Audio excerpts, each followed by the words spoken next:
CNN has officially announced that Piers Morgan from America's Got Talent will replace Larry King when he leaves his long-running primetime program in January.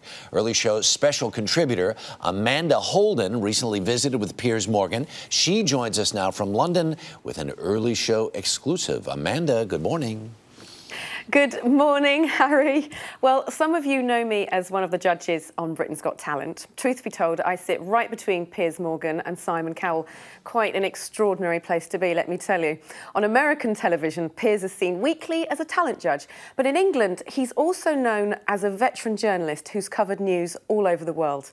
I sat down with Piers for a personal conversation, and he told me how he approached CNN and then campaigned to replace the King of Talk.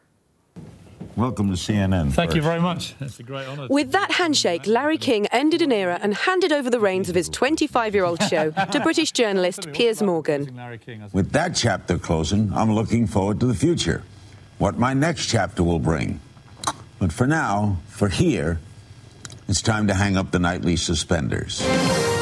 It was a storied career that included some 40,000 interviews. King's been the man everyone's opened up to. Who gave you this ring? Richard. A frenzy of speculation erupted as to who would replace the industry legend. Familiar names like Ryan Seacrest, Joy Behar and Howard Stern were mentioned. The name that quickly emerged as the frontrunner was actually the British journalist. Yes, Piers, just this way. If I'm as memorable in 40 years' time as he's become, I'll be absolutely thrilled. Now, in one of his very first interviews since the news became public, Morgan says the enormity of the job is still sinking in. I mean, look, he's one of my heroes. Joining us from Little Rock. And what I loved about the show always was that he could do a president 1 minute and Paris Hilton the next and be equally comfortable. And I decided there were too many missed notes. Many recognise Piers in this country as a talent judge and from the show that discovered Susan Boyle, Britain's Got Talent. He also happens to be one of the most respected interviewers in the UK. On his show Piers Morgan's Life Stories, he's faced off with prime ministers.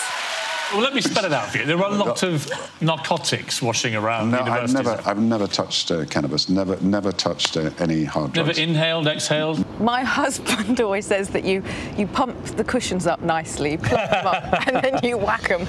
I don't think I whack people, but I do. I think probably what I'm known for in Britain most is asking very direct questions. How vain are you? Not that vain, actually.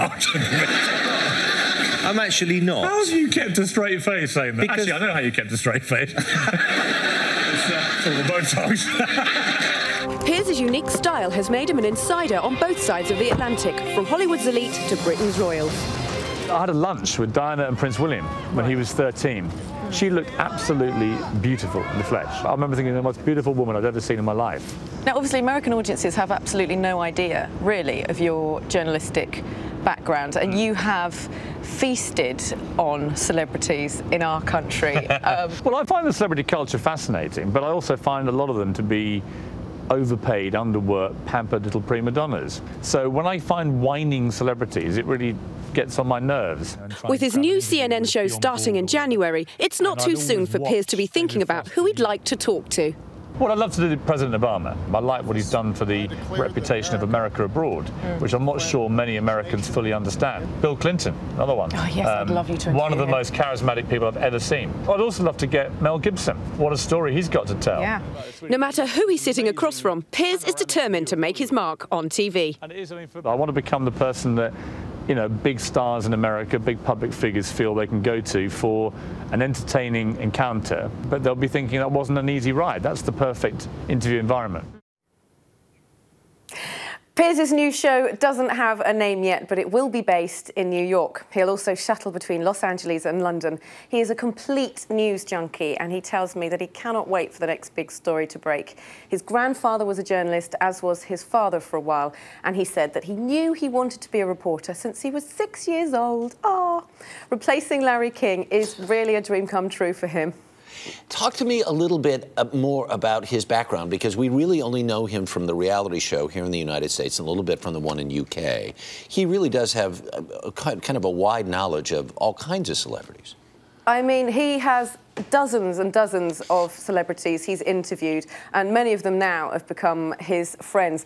I can tell you one story that I can share, that Piers told me that he was actually the person that introduced Paul McCartney to Heather Mills and encouraged him to go out with her, and we all know how that ended. And apparently Sir Paul McCartney later said, "Thanks, mate, that cost me 50 million.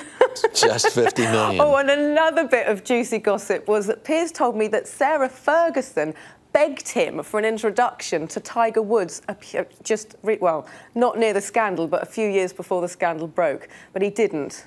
And I think she had a lucky escape, because she might have been on that list of conquests. Wow, there you go. Amanda, thank you so much. Love the insight. Thank you. We think that we're all voting yes for the new do, by the way. Oh, bless you. Thank you. All right. Have a good day. Loving yours as always, Harry.